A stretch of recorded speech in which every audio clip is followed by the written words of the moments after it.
Dan yang terakhir, hari yang paling mulia yaitu hari Jumat.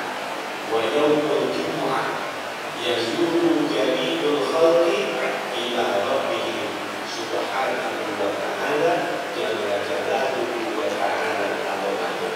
Dan khusus di hari Jumat, hari yang paling mulia bagi dunia dan akhirat. Di dunia, hari yang paling mulia hari Jumat. Di hari Jumat Allah ciptain Nabi Adam. Allah masukin Adam ke dalam surga. Allah mengeluarkan Adam dari surga ke dunia pada hari Jumat. Allah menerima taubatnya Nabi Adam pada hari Jumat. Allah mewafatkan Nabi Adam juga pada hari Jumat. Dan terjadinya kiamat juga hari Jumat. Maka tidak ada satupun makhluk di dunia ini betapa bahagianya mereka bertasbih mengagungkan Allah Subhanahu wa ta'ala apabila mereka melihat matahari di pagi hari Jumat. Mereka bersyukur kepada Allah, alhamdulillah Jumat ini tidak kiamat. Semua makhluk baik di langit maupun di bumi setiap pagi hari Jumat mereka ketakutan. Jangan-jangan kalau sudah terbit matahari dari arah barat, maka mereka semuanya membaca subhanallah walhamdulillah wa la ilaha illallah wallahu akbar wa la haula wa la quwwata illa billahil aliyyil azim. Alhamdulillah Jumat membahagiakan. Itu semua makhluk, malaikat, binatang, makhluk-makhluk yang ada di langit, yang ada di bumi, yang gak ada takutnya dengan rasa seperti itu hanya dua makhluk, yaitu bangsa manusia dan bangsa jin. Ujung akhir mau apa nih dua-dua kalau yang lain pada ketakutan jangan-jangan di Jumat kiamat, jangan-jangan di Jumat kiamat. Hari yang paling mulia di dunia hari Jumat, dan hari yang paling mulia di surga juga hari Jumat. Karena di hari Jumat itu di dalam surga manusia akan berkunjung menghadap Allah Subhanahu wa ta'ala. Maka tidak ada kenikmatan yang paling nikmat di dalam surga kecuali adalah memandang wajah Allah Subhanahu wa ta'ala. Cuma diakui wajah bukan berarti Allah punya mata, Allah punya hidung, Allah punya mulut, Allah punya muka. Jangan seperti itu. Kata Nabi, tafakkaru fi khalqillah wa la tafakkaru fi fillah fa innaka la tahdiru batal. Tafakkaru fi khalqillah, bertafakkurlah kamu tentang ciptaan Allah. Wa la tafakkaru fillah, dan jangan kamu memikirkan tentang zat Allah. Fa innaka la tahdiru batal, karena engkau tidak akan mampu mengukur keadaannya Allah Subhanahu wa ta'ala. Allah bentuknya bagaimana ya? Allah rupanya bagaimana ya? Allah bentuknya bagaimana ya? Maka jika hal ini terus berada di dalam hati seorang manusia, ini akan menyebabkan kekufuran. Maka kita berpikir, bertafakkur tentang ciptaan Allah Subhanahu wa ta'ala. Para nabi, para rasul, wa kullu nabiyyin minal ajami illa hadasata. Semua para nabi, semua para rasul itu berbahasa Arab, kecuali ada 5 nabi yang berbahasa Arab. 124.000 nabi, 313 rasul. Semuanya itu berbahasa aja, artinya bahasa aja kayak kita non Arab. Kecuali ada 5 nabi yang berbahasa Arab, yaitu yang pertama Nabi Muhammad,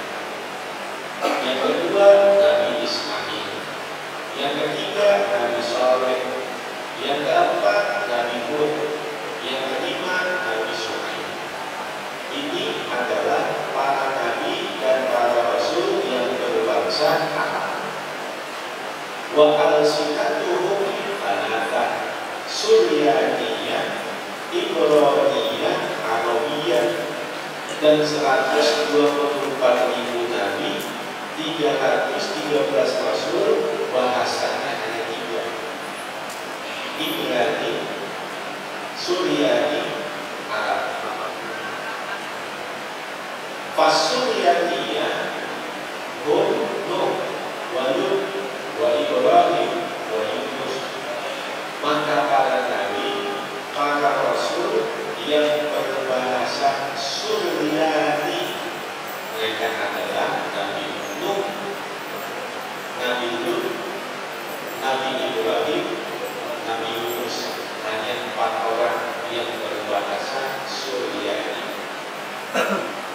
Sedangkan para nabi, para rasul yang berbahasa Arab, yang pertama Nabi Muhammad, Nabi Hud, Nabi Saleh, Nabi Syuaib, Nabi Ismail.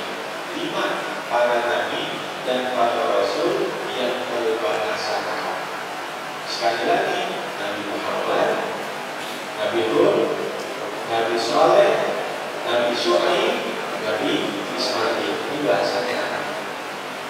Lalu para nabi dan para rasul yang berbahasa Ibrani adalah Bani Israil.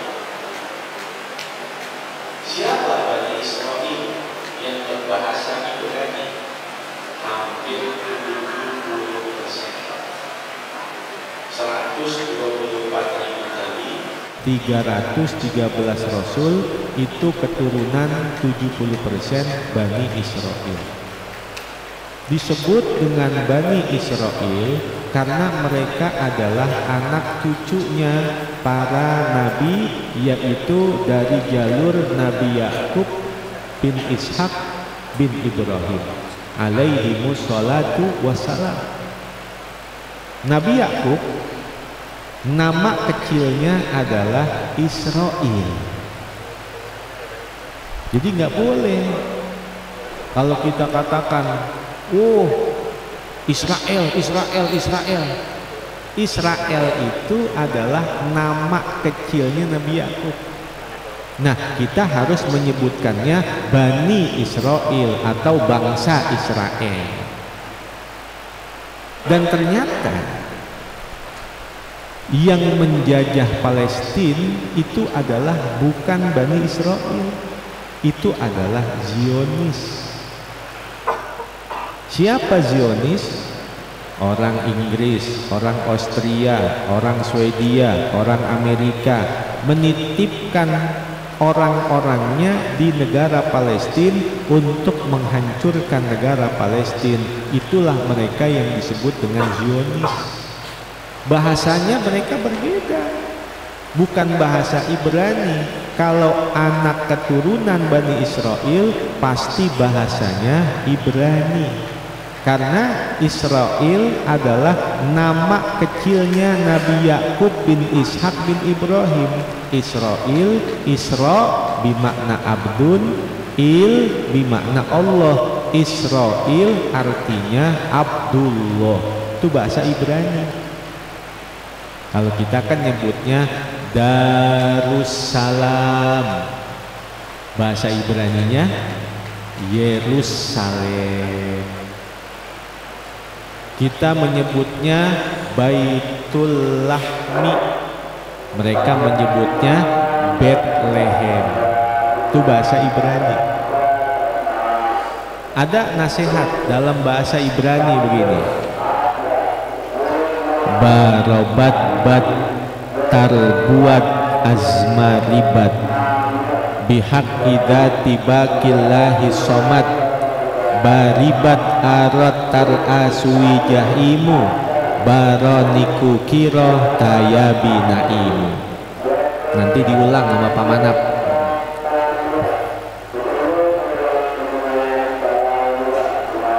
Barobat batar buat azmaribat bihakidati bakillahi samad baribat arat tar asui jaimu baraniku kira tayabi naimu. Kalau ada yang bisa ngulangin, saya kasih tasbih. Ini tasbih bukan sombong ya.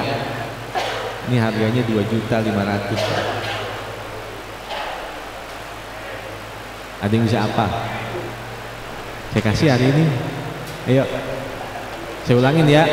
Barobat batar buat azmaribat bihaqidati bakillahi somad baribat arat tar aswi jaimu baraniku kirotaya binaimu. Ayo.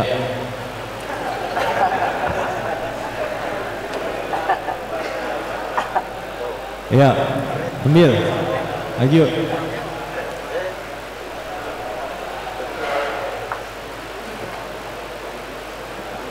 Barabat batar buat azmaribat bihaqidati bakillahi samad baribat arat tar aswi jaimu baraniku kirataya binaimu. Teman yang baik lambat laun akan mengajakmu kepada kebaikan, sedangkan teman yang buruk tanpa kau sadari akan menjerumuskanmu ke dalam keburukan.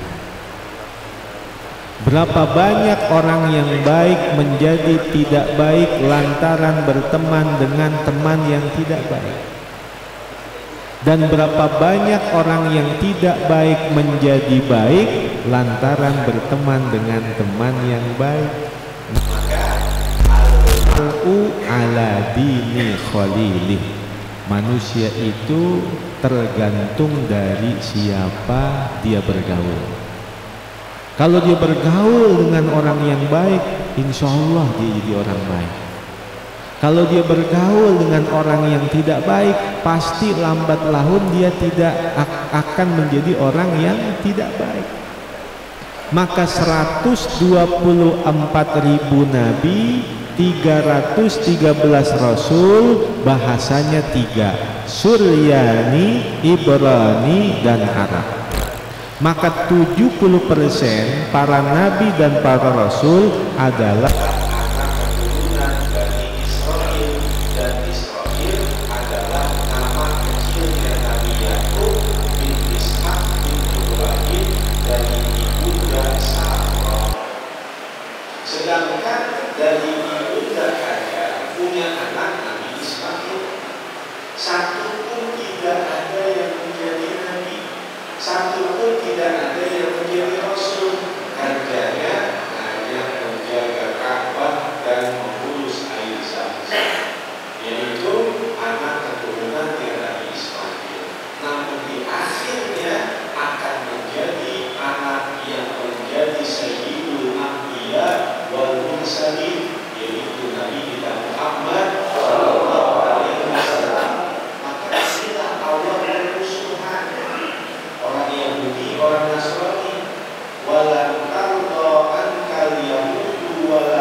Kibeti, Injil dengan bahasa Suryani.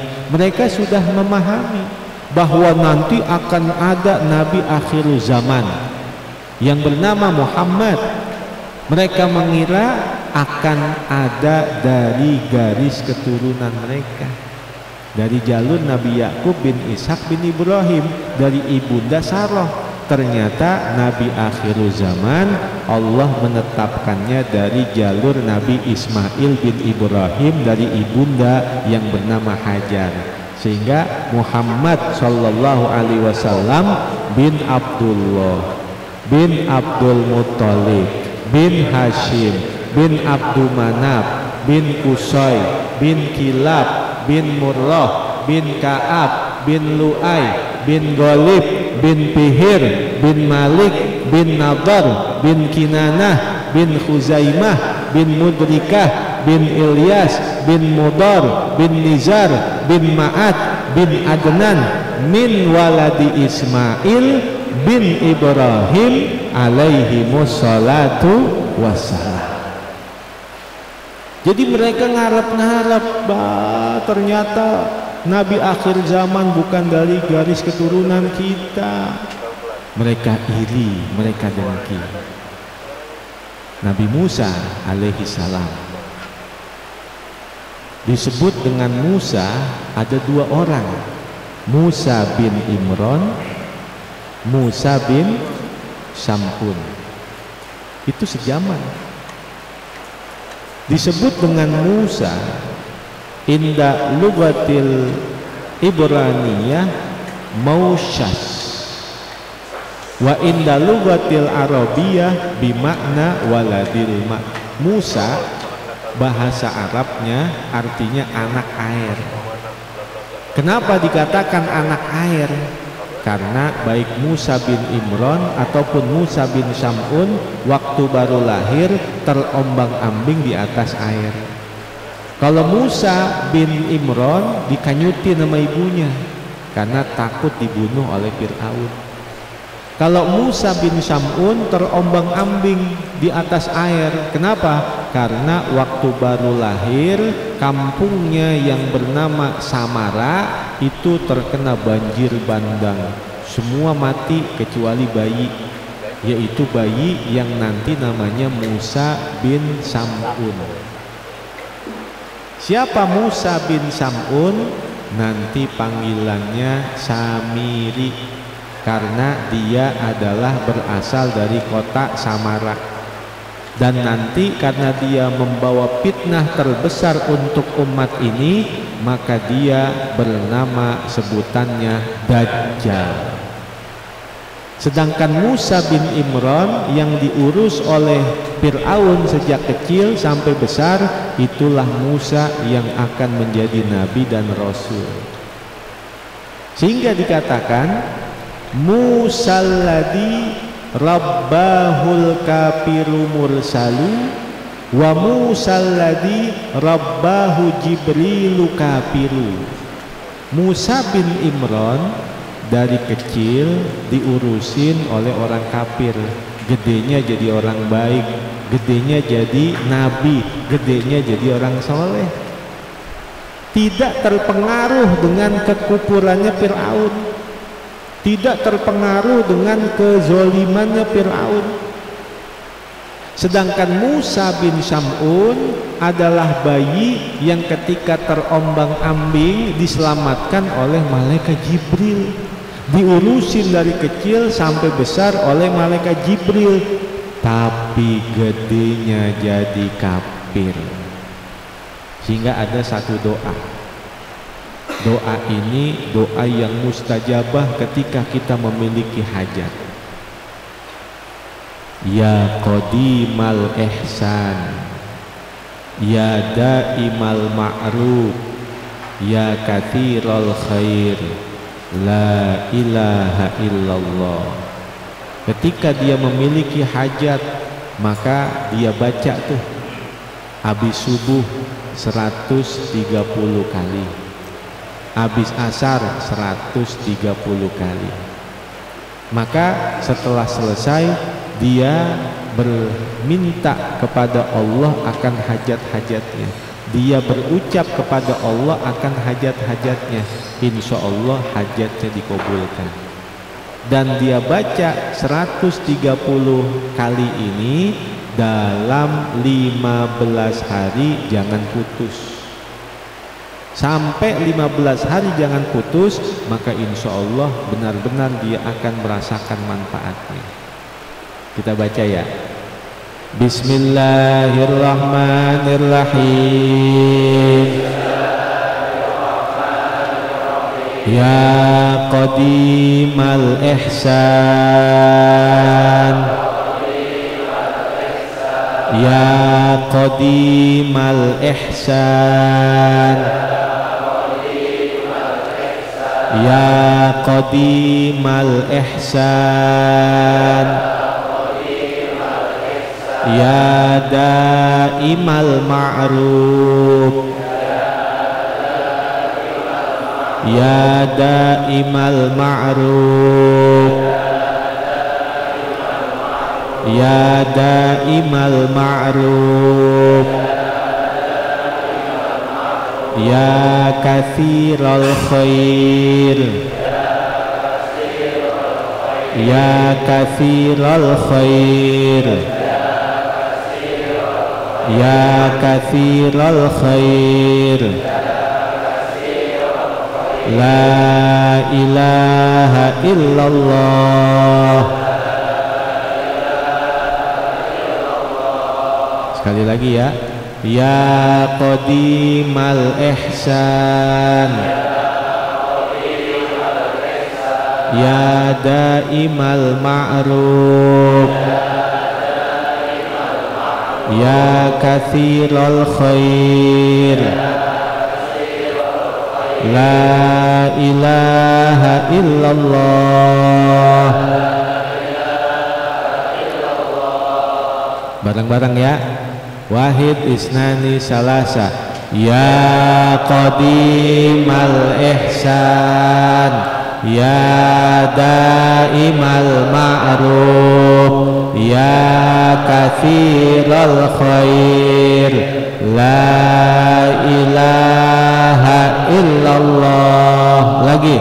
Ya qadimal ihsan, ya daimal ma'ruf, ya kathiral khair, la ilaha illallah. Lagi.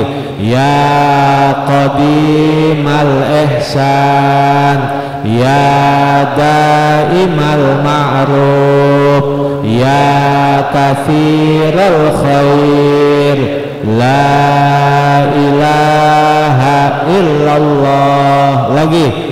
Ya qadimal ihsan, ya daimal ma'ruf, ya kathiral khair, la ilaha illallah. Nabi Musa alaihi salam pernah bermohon kepada Allah Subhanahu wa taala, ya Rabbi dullani ala amalin idza amiltuhu radita anni.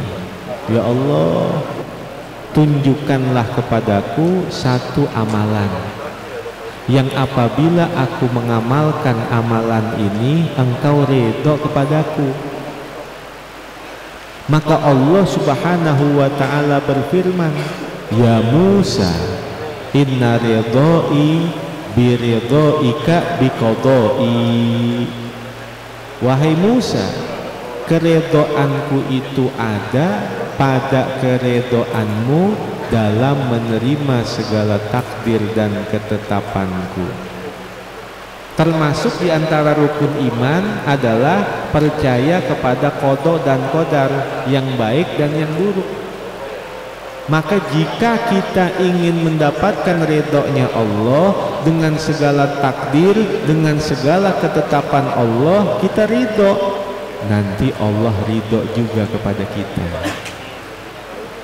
Ketetapan Allah ada yang kadang berupa kenikmatan, ada yang berupa kesusahan, ada yang berupa kesenangan, ada yang berupa kesedihan, ada yang berupa kekayaan, ada yang berupa kemiskinan, ada yang berupa kesehatan, ada yang berupa penyakit.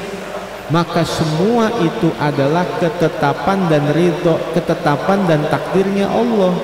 Ketika kita menerimanya dengan lapang dada, dengan ikhlas, dengan pasrah, dengan tetap bersyukur kepada Allah, nanti Allah akan ridho juga kepada kita.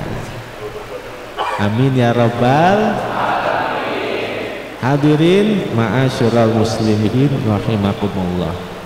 Kita membahas tentang lembaran yang sudah dibagikan. Udah dapat semuanya? Dapat ya? Baik, kita lihat ini dibawa buat tambahan perbendaharaan ilmu kita, dan insya Allah langsung diamalin. As-sunnatu ba'das salami. as-sunnatu ba'da salami an yakula as'alukal fauza bil jannah ma'amashi jabhatihi bil yadil yumna wal ibtida'u mustaqbilal kiblah wal iltifatu ma'al mimi min alaikum wasukutu bainat taslimataini wa an yanwiya bit taslimatil ula assalamu ila malaikatin wa insin wa jinnin. Kesunahan setelah mengucap salam, artinya hal-hal yang disunnahkan ketika kita mengucapkan salam di dalam sholat. Kenapa? Oh iya, disunnahkan setelah mengucap salam di dalam sholatnya dengan doa as'alukal fauza bil jannah, berbarengan dengan tangan kanannya mengusap jidatnya. Ketika kita mengucapkan salam, assalamualaikum warahmatullahi, assalamualaikum warahmatullahi, sambil ucap jidat dan dia baca as'alukal fauza bil jannah. As'alukal fauza bil jannah, ya Allah, aku memohon kepadamu kemenangan dengan sorga. Sambil mengusap jidat, as'alukal fauza bil jannah, ya Allah, aku meminta kepadamu kemenangan dengan sorga. Ini diibaratkan seperti orang yang manah.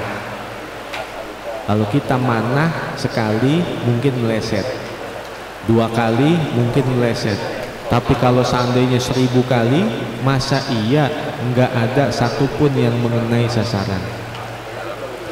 Setiap sholat kita minta sama Allah, as'alukal fauza bil jannah, ya Allah, berikanlah aku kemenangan dengan sorga.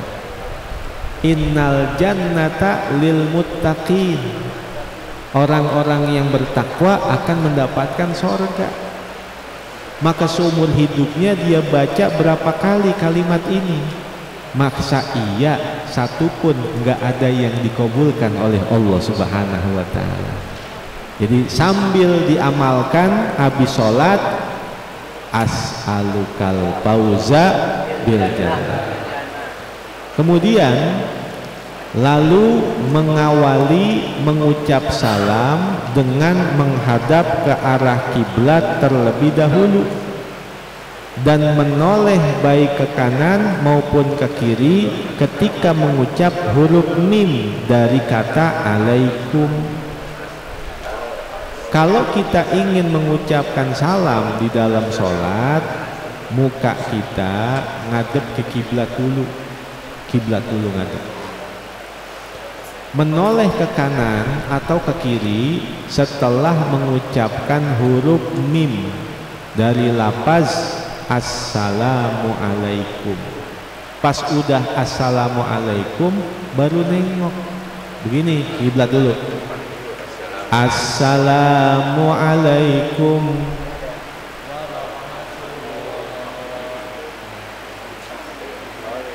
assalamualaikum warahmatullahi. Kiblat lagi, as'alukal fauza bil jannah. Kemarin-kemarin ngucapin salamnya begitu enggak? Mulai hari ini insya Allah langsung diamali. Jadi sebelum salam ngucap dulu huruf, sebelum salam ngadep dulu ke arah kiblat. Ketika mengucapkan huruf mim dari assalamualaikum baru nengok ke kanan atau ke kiri. Lalu diam sejenak antara dua salam itu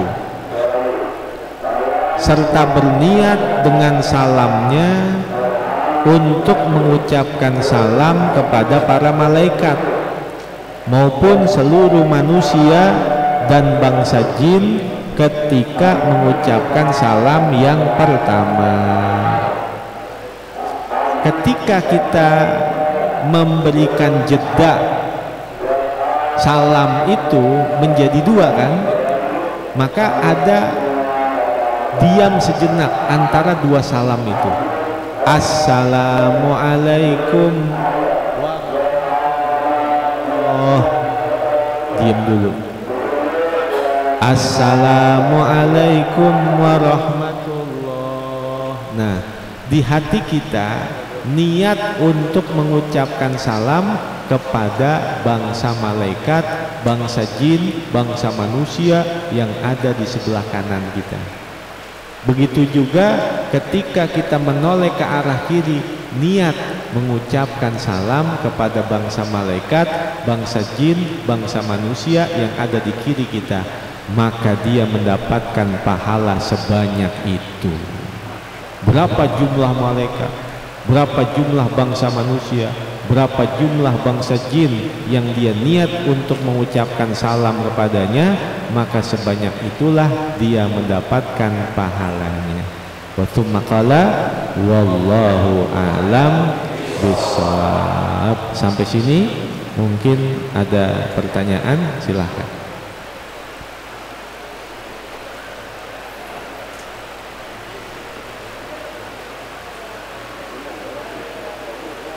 Ada pertanyaan?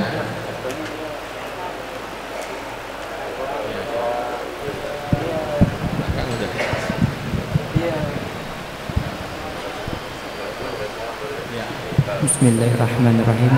Assalamualaikum warahmatullahi wabarakatuh.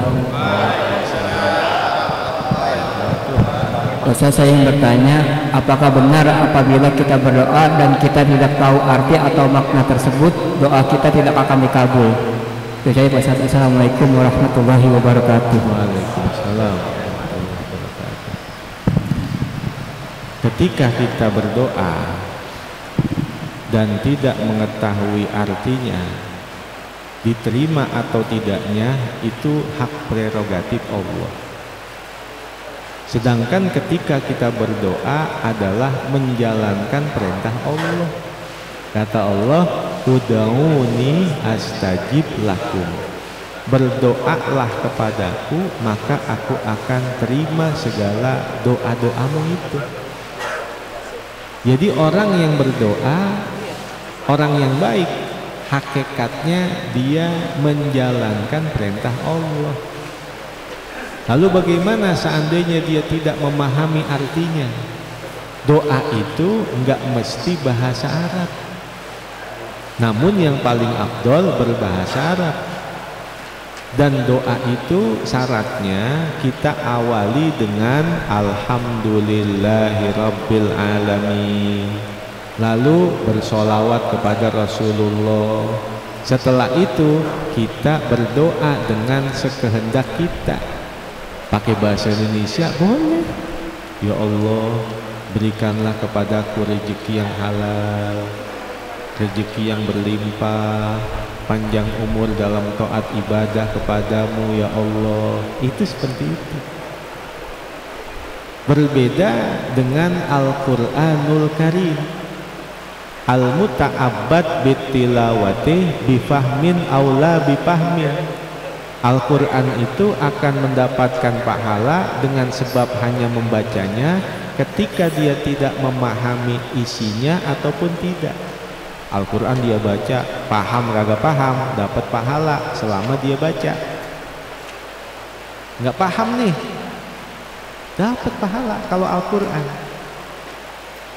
Begitu juga berdoa, ketika dia berdoa dengan doa-doa dari Al-Quran, dengan doa-doa dari Nabi, namanya doa ma'thur.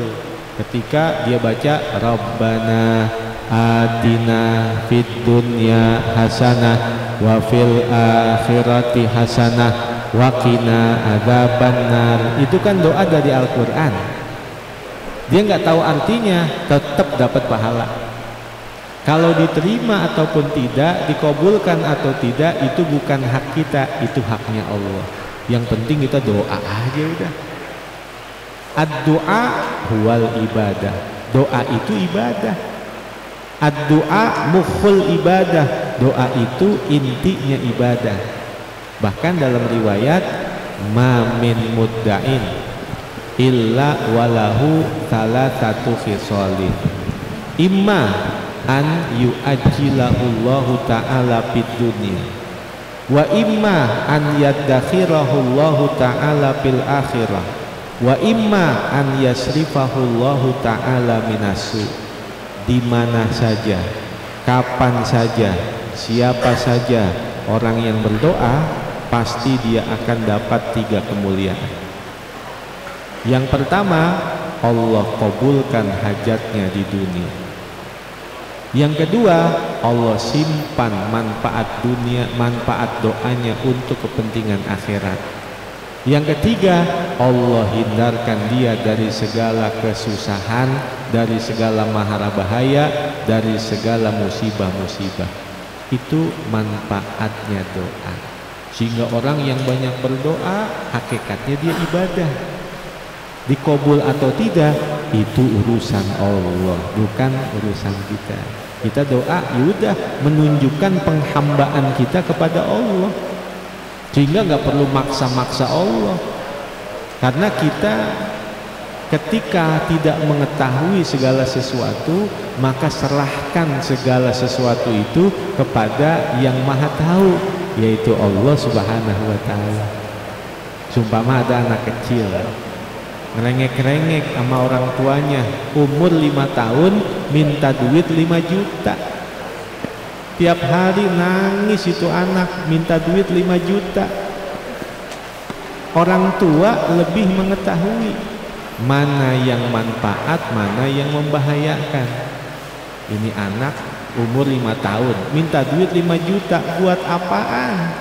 Nggak ada manfaatnya, pasti mendatangkan bahaya. Maka anak itu nangis, orang tua tidak memberi, karena orang tua tahu yang lebih baik buat anak ini.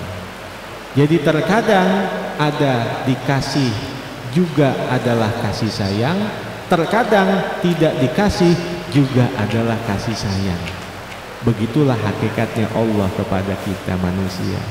Asa antakrahu syai'an fahuwa khairul lakum wa asa antuhibbu syai'an fahuwa syarrul lakum. Berapa banyak perkara yang kita membenci padahal itu baik buat kalian. Berapa banyak perkara yang kalian cintai padahal itu adalah perkara yang baik untuk kalian. Yang kita pengen padahal itu nggak baik. Yang kita nggak suka justru itu yang baik. Yang tahu baik, yang tahu tidak baik hanya Allah Subhanahu wa ta'ala, sehingga kita serahkan segala urusan kepada yang Maha Tahu, yaitu Allah Subhanahu wa ta'ala. Ada lagi? Ya. Izin Pak Ustaz. Assalamualaikum warahmatullahi wabarakatuh. Waalaikumsalam. Terima kasih untuk kesempatannya. Tadi Pak Ustadz menyampaikan begitu bagus ya, begitu mulianya di hari Jumat, sampai Nabi Ibrahim wafatnya di Nabi Adam. Oh, Nabi Adam wafatnya di hari Jumat dan lain sebagainya. Apakah betul bahwa kalau kita meninggal di hari Jumat itu akan terbebas dari siksa kubur? Terima kasih. Assalamualaikum warahmatullahi wabarakatuh. Waalaikumsalam warahmatullahi wabarakatuh. Ya.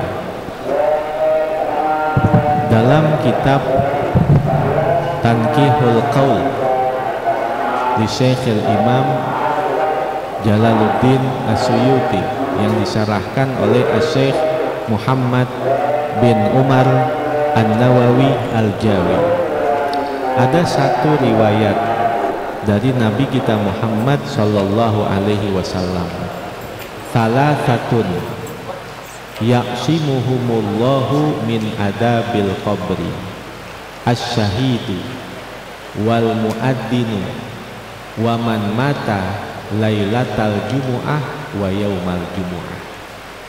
3 kelompok manusia yang Allah jaga mereka dari siksa kubur. Allah jaga mereka dari adab kubur.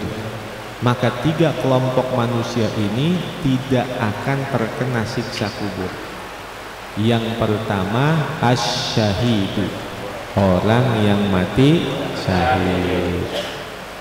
Yang kedua wal muadzinu, tukang-tukang azan. Siapa orang yang suka azan dalam kehidupan dunia, maka nanti di akhirat di dalam kubur tidak akan terkena siksa kubur. Itu tukang azan. Makanya Nabi dalam satu riwayat mengatakan begini, lau ta'lamu ummati ma fis saffil awwali wal adzan la atauhuma walau habwan. Seandainya umatku mengetahui betapa besarnya pahala saf yang pertama dan betapa besarnya pahala adzan, niscaya mereka akan berebutan untuk mendapatkannya walaupun dengan cara diundi. Mereka rela berundi dan berebut untuk mendapatkan saf yang pertama dan pahalanya adzan. Bagaimana nih? Saya selalu keduluan adzan. Kalau dia sudah berniat ingin adzan, keduluan, maka falyakul mitlama qalal muadzin. Ucapin apa yang diucapkan oleh muadzin, maka dia mendapatkan pahala muadzin. Allahu akbar, Allahu akbar. Ikutin Allahu akbar, Allahu akbar. Asyhadu an la ilaha illallah, asyhadu an la ilaha illallah. Terus ikutin. Hayya 'alas shalah, hayya 'alal falah, la haula wala quwata illa billah. Itu yang kedua, tukang adzan tidak akan terkena siksa kubur. Yang ketiga, waman mata lailatal jumu'ah wa yaumal jumu'ah. Orang yang meninggal dunia pada malam Jumat dan di hari Jumat.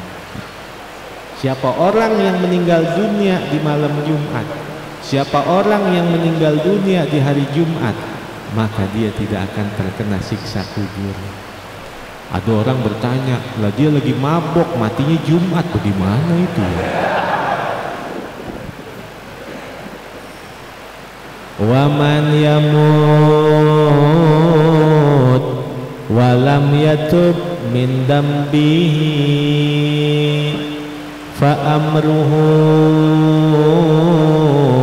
mufawwadun li rabbihi wa man yamut wa lam yatub min dambihi fa amruhu mufawwadun li rabbihi. Barang siapa yang meninggal dunia dalam keadaan berbuat dosa, maka urusannya serahkan kepada Allah. Ada orang mati mabok, kita doain aja, kita nyolatin aja. Urusan sorga nerakanya urusan Allah, bukan urusan kita. Bahkan ada orang yang mati bunuh diri, tetap kita doain, tetap kita sholatin. Urusan sorganya, urusan nerakanya urusan Allah, bukan urusan kita. Ya, jadi dia bilang, dia matinya mabok, neraka itu. Dia matinya lagi overdosis, neraka itu. Itu nerakanya urusan Allah, bukan urusan kita. Kita hanya diperintahkan untuk mendoakan. Sorganya, ampunannya, adabnya, siksanya, itu urusan Allah. Itu ya. Ada lagi? Ya.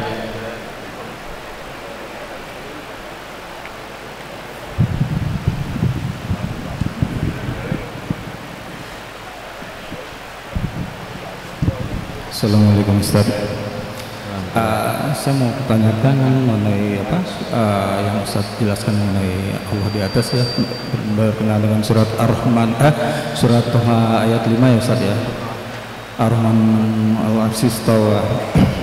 Terus yang saya mau tanyakan, bagaimana dengan peristiwa seperti Isra Mi'raj atau seperti peristiwa yang ketika Rasul berdoa mengadakan tangannya ke atas sehingga ketiaknya terlihat, hingga juga seperti halnya anak-anak kecil hingga dewasa, mungkin ketika ditanya Allah di mana, mereka akan mengatakan di atas langit. Seperti apa itu termasuk fitrah atau kayak gimana? Mohon menjelaskan Ustaz.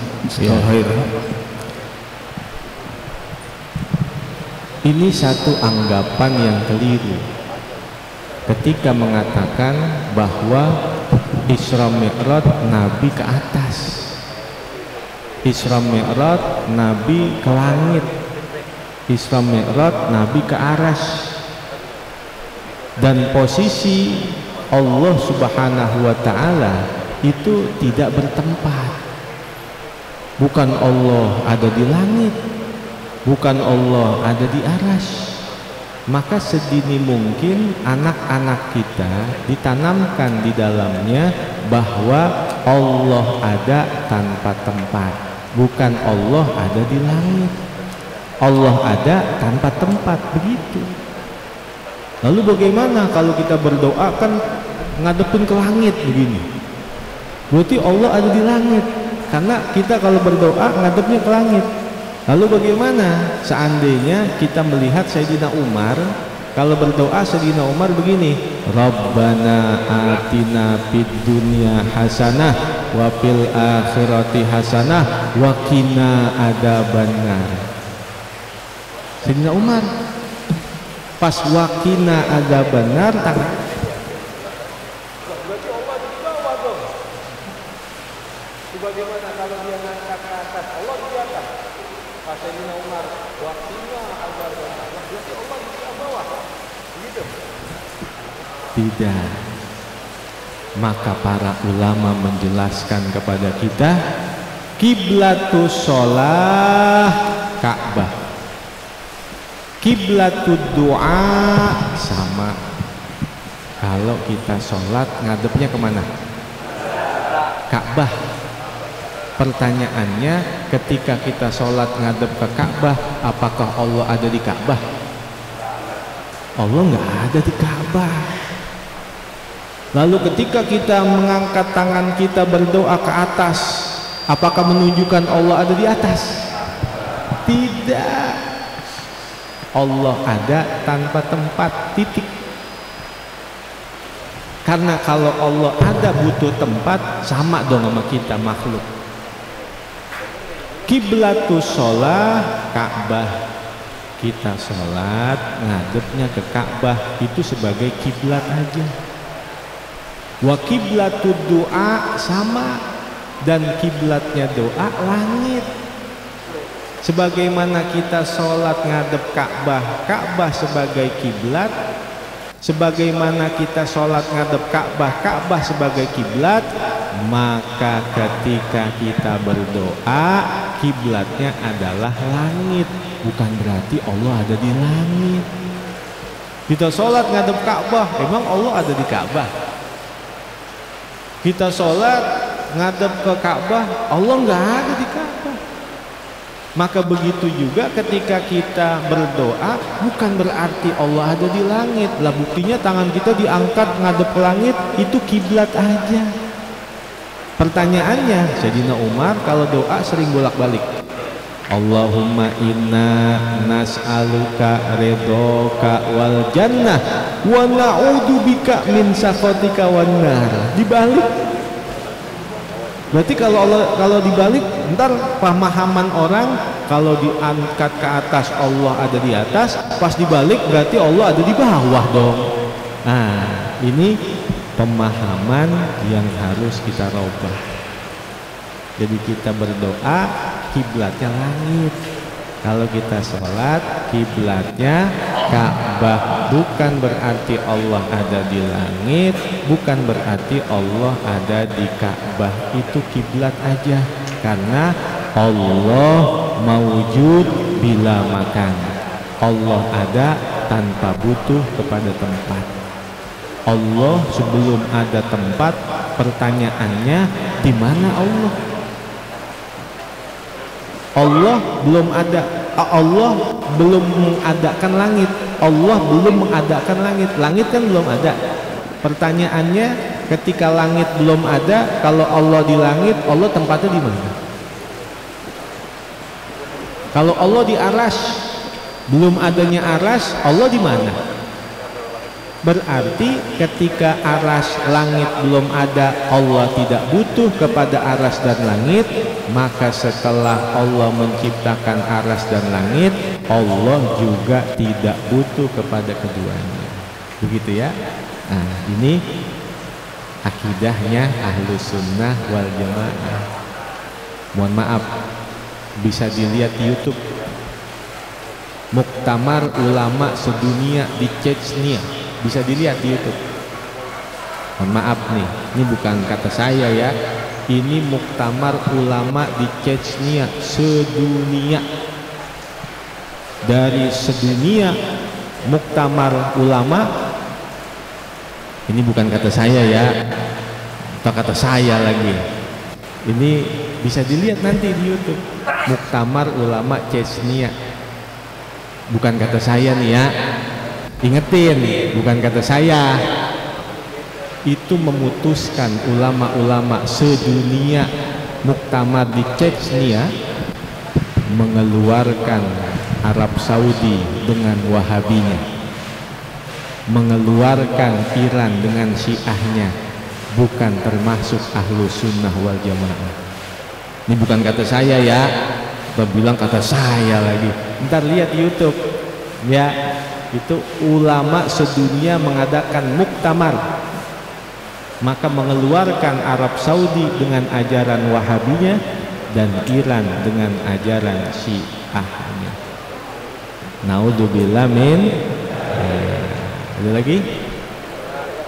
Cukup ya. Nah, mudah-mudahan Allah sehatkan badan kita, Allah panjangkan umur kita, fi lutfin wa khairin wa afiyah. Allah berikan kepada kita ilmu yang bermanfaat fid din wa dunya wal akhirah, ala hadhihi niyyah wa ala kulli niyatin shalihah wa ala ma nawaina wa ala ma nawabi salafuna salih bi sirri asraril Fatihah. A'udzubillahi minasyaitonir rajim. Bismillahirrahmanirrahim. Alhamdulillahi rabbil alamin. Ar-Rahmanir-Rahim. Maliki yaumiddin. Iyyaka na'budu wa iyyaka nasta'in. Ihdinas siratal mustaqim.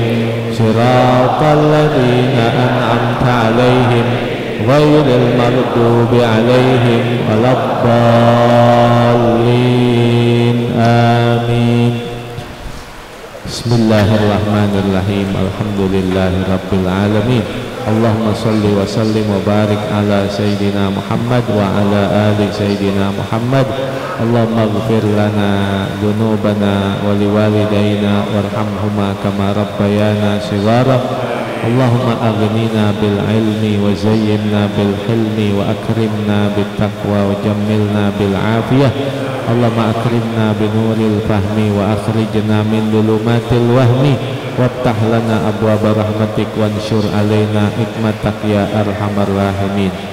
Allahumma maghfiratuka awsa'u min dunubina wa rahmatuka arja indana min a'malina. Wa sallallahu ala sayyidina Muhammadin wa ala alihi wa sahbihi wa baraka wa sallam. Walhamdulillahi rabbil alamin. Wassalamualaikum warahmatullahi wabarakatuh.